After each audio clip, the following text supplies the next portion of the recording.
आओ युवा साथियों, देश को और मजबूत बनाएं। सबसे पहले अपना देश, तब हम सब। आओ मिलकर देश को और राष्ट्र को और गौरवान्वित बनाते हुए चांद तारों की खोजबीन करें। देश को और शक्तिशाली बनाएं, देश को और महान बनाएं। राष्ट्र मेरे आन बान शान तिरंगे के साथ चारों तरफ लहराने की आज हम सभी को खुशियों के साथ लहराती हुई दिखाई देनी चाहिए। यह देशवासियों को समर्पित है। हमारे देश में जहाँ जहाँ पर नदियाँ हैं, सब बरसात के कारण उफना रही हैं। बाढ़ आ गई है, लोग बाग परेशान हैं। लेकिन हम सबको मालूम है कि जब पानी बरसता है तो नदियाँ उफनाने लगती हैं, बाढ़ आ जाती है।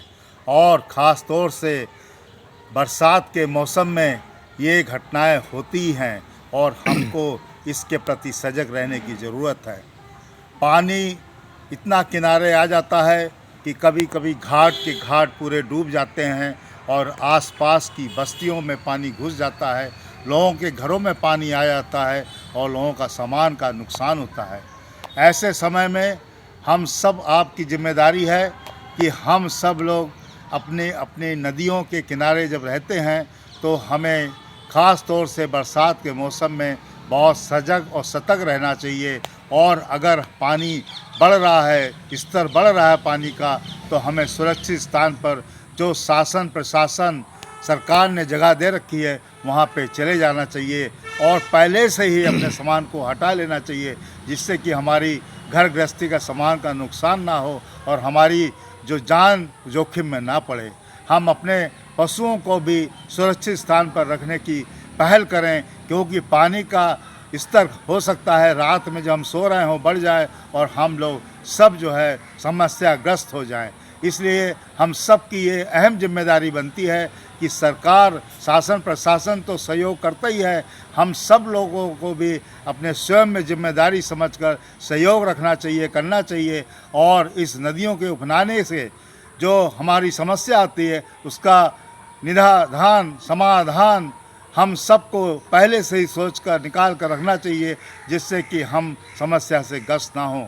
आइए हम सब नागरिकों से यही अपील और विनती करते हैं कि आप सब लोग सुरक्षित रहें, दूसरे को भी सुरक्षित रखें। सरकार और शासन प्रशासन आपके प्रति कार्य कर रहे हैं, दिन रात लगे हुए हैं और आप सब लोगों की जिम्मेदारी है कि आप लोग सुरक्षित स्थान पर रहें और दूसरे को भी सुरक्षित ले जाने के लिए पहल करें। आप सब लोगों का जीवन सुरक्षित रहे, यही हमारी आपसे विनती और प्रार्थना है कि जब भी इस तरह का जल स्तर बढ़े तो आप तुरंत किसी भी सोचे समझे या किसी का इंतज़ार किए हुए समय ना गंवाएं और सुरक्षित जगह पर जो आपको चिन्हित किया गया है वहाँ पहुँचने की पहल करें। जय हिंद, जय भारत।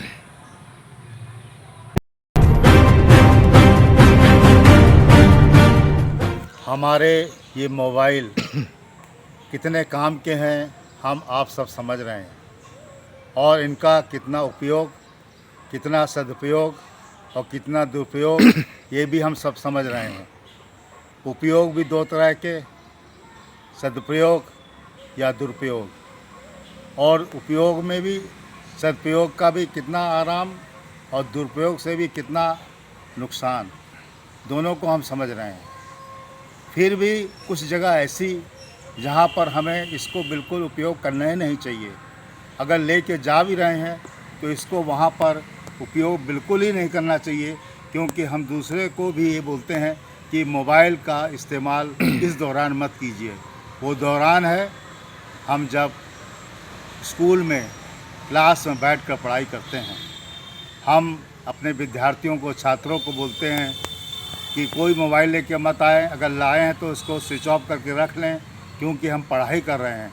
पढ़ाई के समय कोई मोबाइल का उपयोग नहीं होगा, चाहे वो किसी भी तरह का उपयोग हो।